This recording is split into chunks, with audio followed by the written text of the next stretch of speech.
Hi there and welcome to TRT World. It's Friday the 15th of May. I'm Patrick Falk in Istanbul. The leaders of Turkish and Greek Cyprus are holding talks today which could lead to reunification.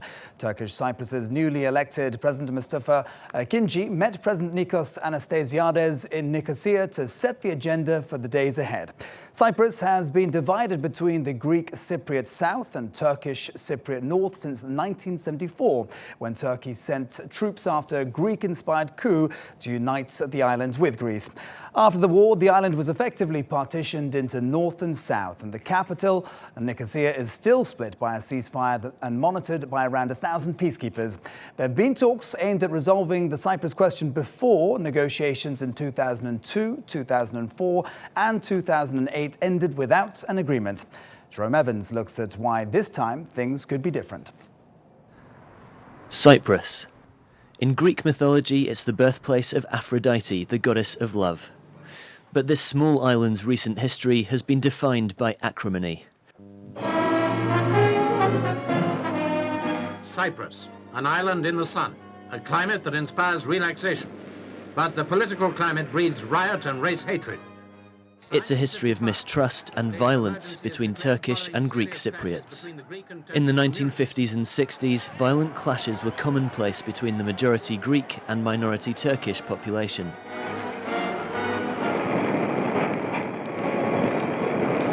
Around 25,000 Turkish Cypriots were displaced and hundreds were killed on both sides.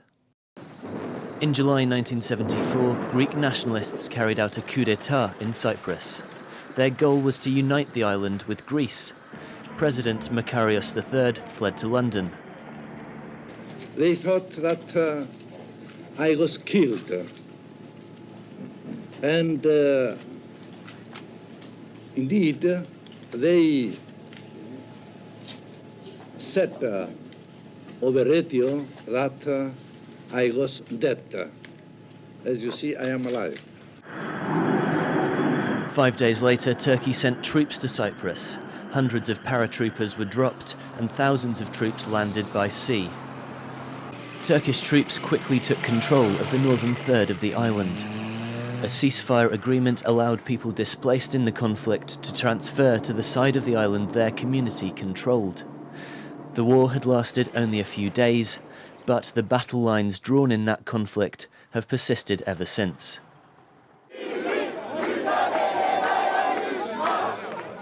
But 40 years after the coup, and after a number of failed attempts at reunification, there's a new atmosphere in Nicosia. The Turkish Cypriots have a new president, Mustafa Akinci. He's meeting Greek Cypriot President Nikos Anastasiades for what's billed as an exchange of views before negotiations start in earnest. The United Nations will play matchmaker. The leaders expressed their strong commitment, joint commitment to move forward in a constructive and dedicated manner. But finding a shared solution won't be easy. Although both sides agree in principle on a two-state solution, negotiations will focus on how the government will be made up and how much power it'll have. The talks will also have to resolve the issue of thousands of internally displaced people and what compensation they'll be entitled to. And after natural gas and oil reserves were discovered in Cyprus's waters, both sides will want to ensure they get a healthy slice of the profits. Despite the challenges, both leaders are in an upbeat mood as they begin the talks. It remains to be seen whether goodwill can translate into real results and whether the two sides of this small island can reunite at last. Jerome Evans, TRT World.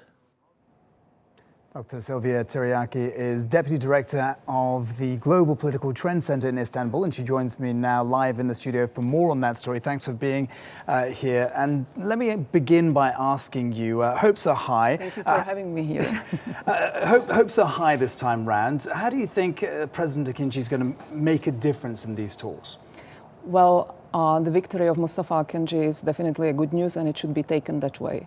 But at least me personally, I would opt for more cautious optimism for a couple of reasons.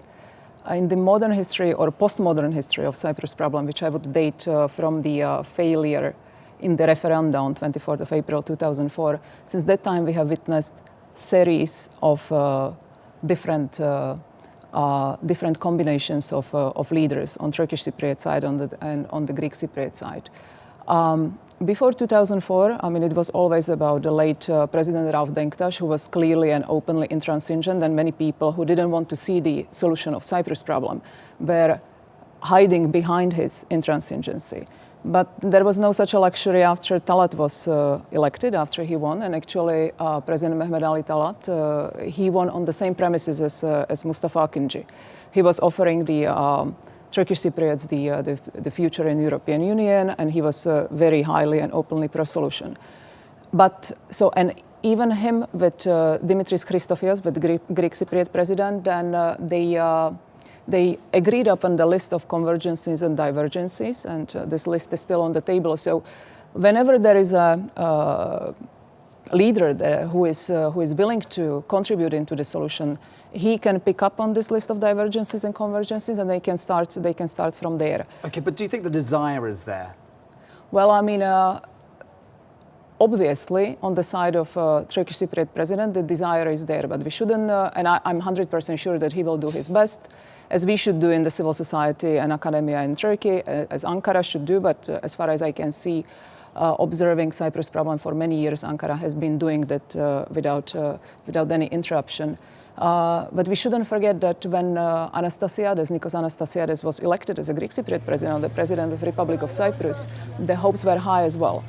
So the media were full of reports. The hopes were actually exceeding the limits, but then the negotiations slowed down, they paced down, and obviously he had legitimate reasons. There was a crisis, economic crisis, but well, there are other factors coming into play this time round as well. Let's talk about the discovery of oil in Cypriot waters. How's that going to affect the negotiations? Well, I mean, that's not new. The discovery of I don't know how much oil, but gas in the Cypriot, in the waters around Cyprus. It's as I said, like, I mean, it's nothing new, and unfortunately, the reserves turn out to be lower than the expectations were. So for the time being, as far as I can see, it's more about politics than about the financial or economic profit. Years ago, former foreign minister, Greek Cypriot foreign minister, he said once, and he wrote it in newspapers as well, that discovery of oil and gas around Cyprus could be either curse or blessing for Cypriots, for both Greek Cypriots and Turkish Cypriots. I think it's completely up to them to decide which way they will take it. And what about Greece's ongoing talks with the EU and the economic situation there? How's that going to impact what's going on here? Again, the economic crisis in Greece and then subsequently in the Republic of Cyprus is nothing new. So if it didn't play the role by now, I don't think it's going to affect the negotiations in any way. But both Greece and Turkey are guarantor powers of Republic of Cyprus, and to see that their relationship between Greece and Turkey is improving and it's better than in the past is a positive signal. All right. Well, thank you very much indeed for that. That was Professor Sylvia Tiryaki there speaking to us.